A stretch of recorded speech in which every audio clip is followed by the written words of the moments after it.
Oke guys, Assalamualaikum warahmatullahi wabarakatuh. Kembali lagi bersama Blacker Majina. Guys, ini si Rismon, Panci, dan juga Tipeng ya guys ya, masih terus mengejar ijazah palsu guys. Jadi selama ini mereka itu tidak mencari kebenaran guys, ataupun mencari ijazah asli dari Partai Jokowi. Soalnya apa? Institusi dan juga Bareskrim sudah menyatakan ijazah Partai Jokowi itu asli. Tapi yang dilakukan oleh para kadrun itu sekarang apa guys? Terus-menerus mencari pembenaran. Harusnya kalau mereka benar-benar ingin mencari ijazah Partai Jokowi, ya sudah selesai dikala UGM menyatakan sah dan juga Bareskrim pun menyatakan sah. Dan yang terbaru ya guys ya, katanya ijazah Partai Jokowi itu adalah buatan dari pasar pramuka. Ini jelas fix ya guys ya, genah-genah jelas-jelas ya guys ya. Dari dulu pasar pramuka kan pasar perabotan rumah tangga, dan sekarang itu juga masih malahan kebanyakan sebagai pasar burung di situ guys. Bentar lagi ini bakalan masuk di pasar loak ya guys ya, kalau enggak ya di pasar caplek ya guys. Mana Pak? Tahu itu buatan pramuka dari mana Pak? Kan dikasih tahu, ada dua yang kita mau pegangkan. Pertama dari keyakinan kita apa yang disebut oleh Babang Tri. Oh, memper ya guys ya. Oh, meyakini Babang Tri guys yang kuliahnya di DO guys. Wajar guys, wajar.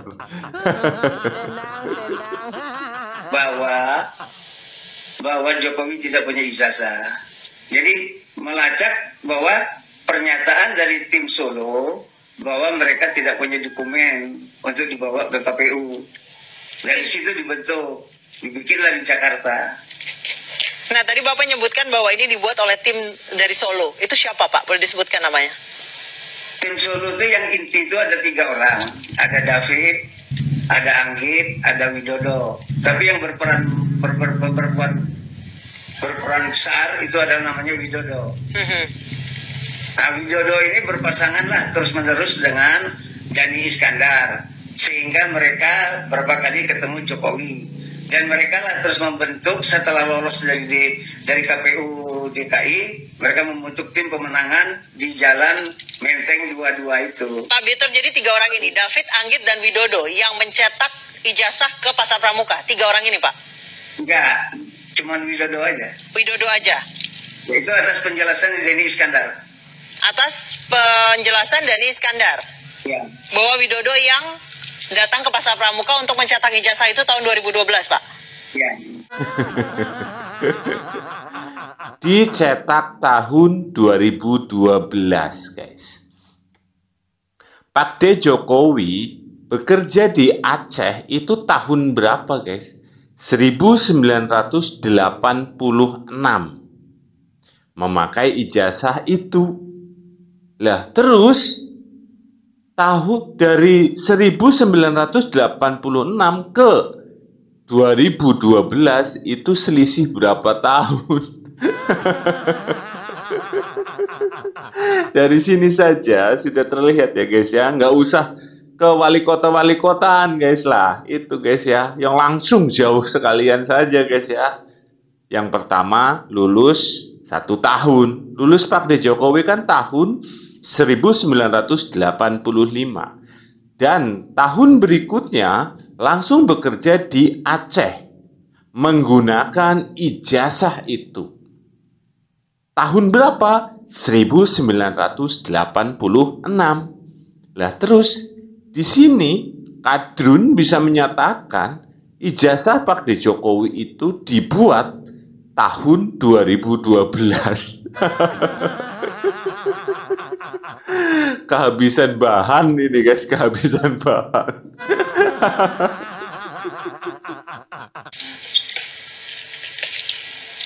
Oke, kemudian kalau tim dari Jakarta atau dari partai ada yang mengetahui, Pak?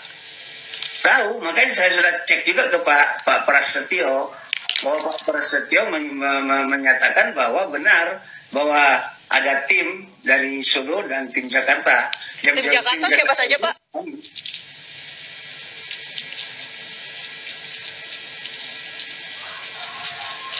Tim Jakartanya siapa, Pak? Dani Iskandar. Oh, tadi Dani Iskandar. Baik. Pak Prasetyo Edy mengetahui kalau itu ijazah dibuat di Pasar Pramuka, Pak? Enggak tahu deh. Enggak tahu. Walah guys, oleh guys, kadrun ya guys ya. Menyatakan ijazah Pak D. Jokowi itu buatan di Pasar Pramuka. Giliran ditanya, apakah Bapak tahu kalau Pak D. Jokowi itu membuat ijazah di Pasar Pramuka? Jawabannya tidak tahu. Ataupun katanya, oh ala trut. Ini selesai akhirnya katanya. Ini guys ya, ini kalau misal ini benar ya, PDIP bahaya sekali guys. Loh, kenapa bahaya? Ya iyalah guys ya. Soalnya apa? PDIP dulu kan tahun 2012 itu kan sudah bersama PDIP. Lah terus Pak D. Jokowi katanya membeli di Pasar Pramuka. Lah masa iya PDIP menang baik diam saja? Hayo loh. Ini PDIP gimana ini? Aduh. Terkait informasi yang beredar bahwa seolah-olah Pak Jokowi membuat ijazah palsu di Jalan Pramuka, pada intinya kami selaku kuasa hukum menilai hal tersebut hanya sekedar informasi yang bersifat bebas ya, dan tentunya tidak memiliki nilai pembuktian. Apalagi kalau kita ikuti itu seolah-olah cerita dari cerita ya. Lalu berikutnya jika diikuti juga cerita tersebut bahwa seolah-olah itu dilakukan di tahun 2019 pada saat mencalonkan diri sebagai Gubernur Jakarta, pertanyaan mendasarnya adalah lalu apa yang digunakan ijazah Pak Jokowi pada saat mengikuti Pilkada Solo yang memang jauh sebelumnya, dan memang tercatat di KPOD sudah ada ijazah Pak Jokowi saat itu kan begitu. Berikutnya adalah juga kami sangat menyaksikan partai sebesar PDIP ya mengusung gubernur maupun presiden 2 kali dengan menggunakan ijazah yang seolah-olah dipalsukan ya. Apalagi dalam cerita tersebut kan seolah-olah ada tokoh-tokoh PDIP yang ikut terlibat atau setidaknya mengetahui. Kami sangat menyaksikan itu ya. Ini seperti tidak lebih seperti cerita kemarin soal kapal di Raja Ampat ya, yang ternyata kemudian setelah ditelusuri kan tidak ada kaitannya itu. Dan yang satu hal yang perlu dicermati adalah menurut kami tidak ada motif bagi Pak Jokowi untuk memasukkan ijazah S1-nya, karena pada prinsipnya menjadi kepala daerah maupun presiden cukup dengan ijazah SMA. Jadi untuk apa ya memasuk ijazah S1 ya? Apalagi kenyataannya kita dengar sendiri dari UGM ya, maupun banyak saksi yang sudah dengar keterangannya termasuk hasil puslapor bahwa ijazah itu asli. Jadi kami melihat ini hanya sekedar informasi yang berkembang dan tidak bisa dipertanggungjawabkan. Harusnya kuasa hukum Pak D. Jokowi diam saja ya guys ya. Soalnya apa? Mau membantah kayak apapun ya namanya kadrun guys ya. Nggak bakalan percaya guys. Jadi jelas ya guys ya. Mulai detik ini ya guys ya. Detik ini guys. No banteng, no PDIP guys. Saya bukan menyuruh guys. Saya hanya menghibau. Soalnya apa guys ya? Mereka menuduh tanpa data. Mereka menuduh tanpa adanya bukti. Sedangkan mereka menuduh dengan dasar katanya, dan katanya. Seperti kita mendengarkan dongeng. Ya wajar guys. Soalnya Mak Banteng kan sering mendongeng ya guys. Setuju guys? Kalau mulai detik ini kita rakyat Indonesia yang waras, no Banteng, no PDIP. Dan di sini kita akan melihat bahwa sosok si Tipeng ataupun yang kita gaung sebut itu dokter tipu-tipu ya guys ya, itu adalah orang HTI ataupun FPI guys. Kita lihat sendiri pernyataan dari sosok dokter Tipeng ya guys ya. Saya menunggu alumni-alumni dari Undip, alumni dari USU, alumni dari Erlangga, alumni dari UNAN, alumni dari semuanya. Ayo kalian bergerak. Betul. Kalian kan pasti punya seperti Tifa-Tifa ini. Pasti. Kalian pasti punya seperti Rizwan. Seperti ada seorang Profesor Renuk ya dari USU udah bicara. Mestinya alumninya juga mesti bicara. Jadi Bergerak kita semua. berusaha harus. Kalau saya malah justru saya bertanyakan, kenapa kalian diam ya? Gitu. Kenapa mereka diam dipertanyakan guys?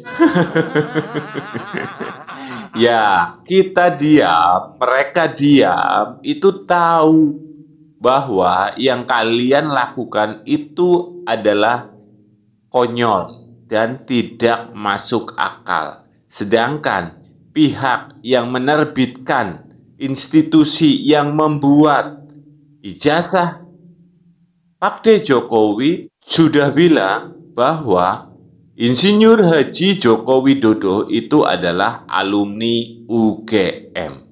Jadi masyarakat ya mending diam, ngapain ikut-ikutan sama orang gila ya guys.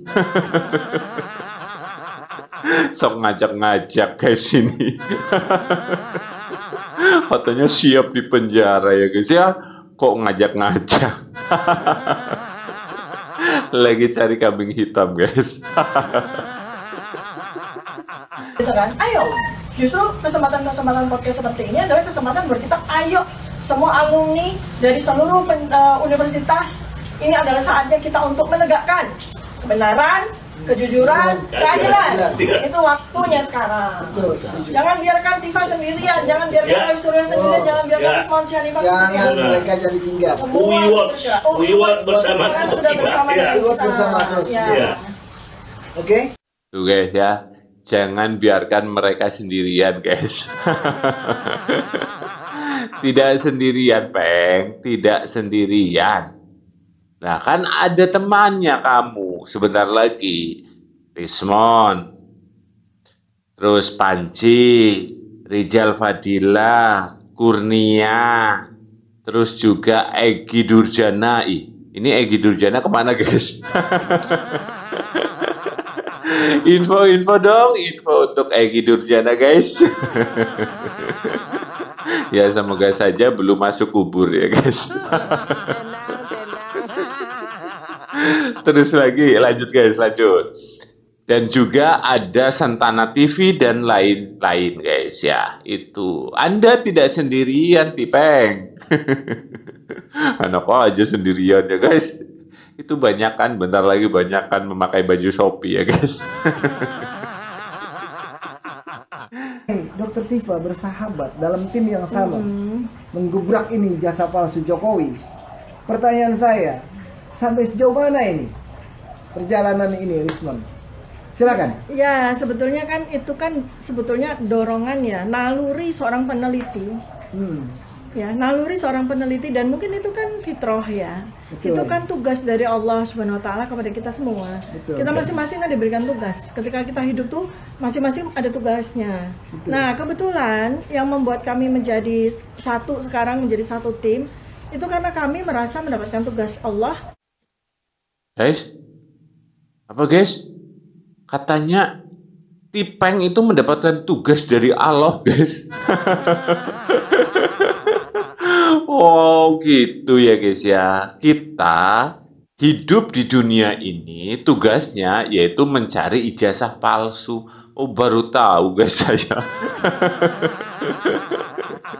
Ternyata ya guys ya, tugas kita hidup itu adalah mencari ijazah palsu.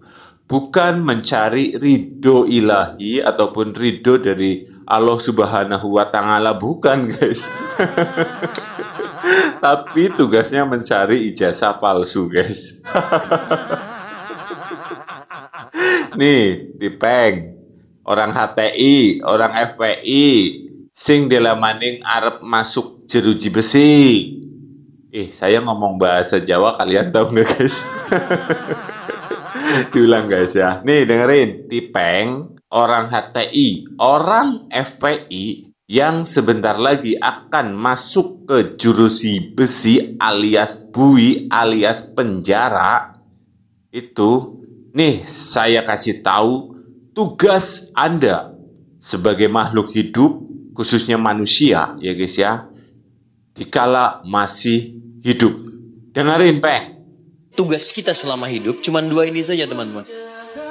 Jaga hubungan baik dengan Allah, jaga hubungan baik dengan manusia.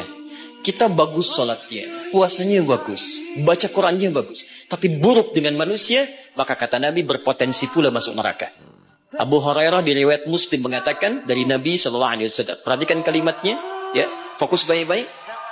Ya'ti yaumal qiyamati bisalatin. Ada orang yang datang di hari kiamat, kata Nabi, dengan pahala solat yang banyak. Jadi solatnya rajin. Rajin sekali. Solat sunnah dikerjakan, tahajud dikerjakan, wasyamin, puasanya rajin. Cuman sayang, wa ya'ti qad syatama hadha. Dia seringkali mencaci orang lain. Senang mencela orang. Wa qazafa hadha, gemar menuduh orang. Wa daraba hadha, senang berselisih. Wa safaka dama hadha. Dan ada di antara puncaknya dia menumpahkan darah dengan menyebut nama Allah. Ini kalau Nabi sebutkan, pasti kejadian. Pasti kejadian. Kata Nabi akan tiba nanti di masa-masa yang akan datang. Wallahu a'lam, mungkin sekarang. Ada orang rajin sholat, tapi senang berselisih. Rajin puasa, tapi senang mencela. Bahkan ada di antara mereka menumpahkan darah menyebutkan nama Allah di dalamnya. Tembak orang, Allahu Akbar. Bom sana, bom sini, Allahu Akbar. Makanya saya sering katakan, kalau ada orang, Anda ikut kajian, dan ternyata isinya membawa Anda pada hal-hal yang ekstrim, maka segera tinggalkan. Karena boleh jadi, itu yang dimaksudkan Nabi 15 abad yang lalu. Tuh, Tipeng, dengar nggak tuh? Apa yang dikatakan oleh Ustadz Adi Hidayat? Itu adalah tugas manusia semasa hidup, guys. Bukan mencari ijazah palsu, bukan mencela, bukan menghina, tapi kita sebagai manusia tugas selama hidup yaitu menjaga hubungannya dengan Allah Subhanahu wa Ta'ala ataupun Sang Pencipta. Dan yang kedua, jangan sesekali menghina ataupun memusuhi sesama manusia. Dari video ini, teman-teman bisa menyimpulkan siapa sosok Tifa yang sebenarnya. Tifa adalah benar, nyata, orang HTI. Percaya tidak percaya, suka tidak suka, saya bilang Tifa adalah orang HTI. Jika ada yang tidak suka dengan pernyataan saya, silakan tulis di kolom komentar. Sekian, wassalamualaikum warahmatullahi wabarakatuh.